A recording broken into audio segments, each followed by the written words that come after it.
frères et sœurs, que le Seigneur vous bénisse richement et surtout un grand shalom. C'est vraiment difficile que de dire shalom en ce temps où les cœurs des gens sont brisés. Et par cela, vous allez comprendre pourquoi même quand dans la Bible, quelqu'un portait la mauvaise nouvelle, on commençait par les tuer parce que une mauvaise nouvelle arrache les espoirs et ça fait beaucoup du mal. Mais tout compte fait, j'ai pris un peu de mon temps parce que nous vivons dans un monde des réseaux sociaux, dans un monde où 80% des choses qui sont racontées dans ce monde-là parfois ne sont pas vraies. Moi-même qui vous parle plus d'une fois, on m'a déclaré mort alors que je n'étais pas mort. Et c'était comme ça. La fois passée, j'étais à Kinshasa, j'ai appris que notre sœur Henriette était décédée. Beaucoup de gens m'ont écrit parce qu'ils savent que la sœur Henriette, c'est ma sœur et tout. Et quand j'ai essayé de vérifier et tout, j'ai appelé les enfants qui m'ont dit non, papa, maman est à l'hôpital et tout, mais elle n'est pas morte.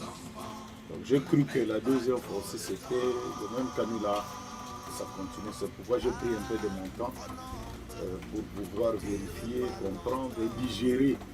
Il y a beaucoup de journalistes qui m'ont appelé si je pouvais dire un mot. Tout d'abord, j'étais un peu désaxé, le temps de vérifier des informations et tout. Malheureusement, cela s'est avéré être vrai. Que notre sœur nous a laissé, la sœur Henriette, une combattante et tout. C'est avec beaucoup de regrets et de cœur vraiment brisé que j'ai fait même cette petite vidéo. Tout d'abord, cette petite vidéo, c'est juste une interpellation de ce que nous sommes. Nous avons vu le monde dénominationnel, les pentecôtistes, les païens, comment ils parlent en bien. Ils ont été bénis par cette sœur-là. Comment elle chantait, comment ça leur a donné des espoirs, ça a réconcilié des mariages et tout. Je voudrais que nous abordions les choses dans cet angle-là, dans ce couloir-là.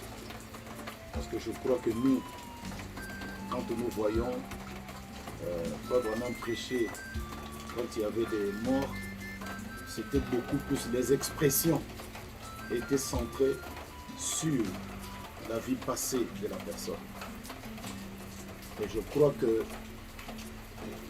aujourd'hui là, si nous pouvons nous concentrer sur ce qu'était notre sœur, dans toutes les églises du message, sans tendance, elle a été une très très grande bénédiction pour beaucoup de gens. Et c'est au nom de cela que nous pouvons nous unir, toutes les tendances confondues, pour essayer de rendre à notre sœur les honneurs qui lui sont dus. C'est quand même quelqu'un, pas quand même, mais c'est quelqu'un. C'est une brave sœur. Je peux voir son témoignage comme elle n'a jamais trahi le message, seule avec les enfants. Et aujourd'hui, elle nous a laissés. Nous ne pouvons que faire les expressions de ce qu'elle était. Et comment nous avions été bénis par ces chansons. Donc nos différents, oh, elle était de telle église, elle n'était pas de telle église, elle était dans telle à la fin, elle n'était plus dans telle.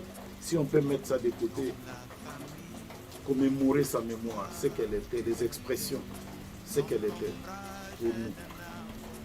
Vraiment, je crois que ça serait une très très bonne chose. Vous savez, moi j'ai un témoignage percutant. Un jour j'étais à l'église, vraiment beaucoup dépassé par les événements. Et alors je suis entré dans la voiture pour repartir à la maison. Et j'écoutais la chanson « Mon Jésus, mon Seigneur, mon Jésus, c'est toi que je... Tu es ma source de refuge, garde-moi. » En cours de route, quelque chose m'a saisi et je voyais toute la voiture était pleine d'une certaine présence. J'ai failli faire même l'accident. Et je suis allé à côté, j'ai bloqué la voiture, j'ai commencé à pleurer, à pleurer, à pleurer.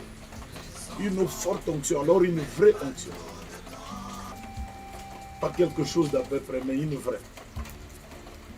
Je suis allé à la maison, je suis entré directement dans la chambre.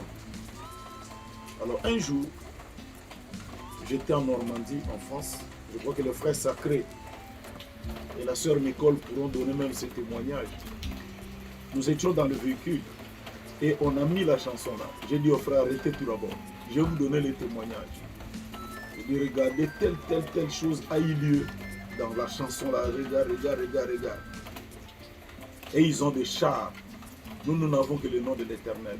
Tu m'as donné la nature de l'agneau. Alors que le monde est en crise d'amour. Mon seul devoir, c'est d'aimer, c'est disposer mes vertus. Comme David devant Saoul. Je ne peux qu'aimer, je ne peux pas aimer.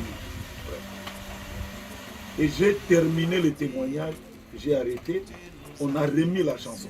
Le même phénomène nous a pris, et les chauffeurs, et tout le monde, tout le monde, on a commencé à pleurer et tout. On a dit au frère Sacré, arrêtez un peu le véhicule, qu'on digère un peu cette onction ici. Donc c'est quelqu'un qui chantait avec Dieu dans son cœur. Donc nous voulons un peu l'honorer de cette manière. Et même pas seulement, parce que nous sommes des frères, mais dans la tradition africaine, quand il y a un mort, on oublie même parfois nos différends. Elle était de telle église, elle n'était plus de telle église, elle était dans telle, elle était... On oublie. Chaque fois, nous les Africains, quand il y a un mort, nous disons toujours, on enterre tout d'abord. Et nous allons voir le reste après. C'est ce que je voulais donc exhorter tous les frères, les artistes, les musiciens. Et si vraiment Dieu peut nous aider à rendre à notre sœur les honneurs qui lui sont dus, ça serait une bonne chose. Je suis le premier à croire que nous allons le faire. Que le Seigneur vous bénisse beaucoup. Aux enfants, soyez forts. Je crois qu'il a été dit, même si nous perdons des mères, des frères, des sœurs, ils nous donneront. Vous aurez des mamans, vous avez des mamans, vous avez des frères, vous avez des papas, vous avez des sœurs. Et ça ne peut pas manquer. Vraiment, encore une fois, tous et à toutes, un très grand shalom.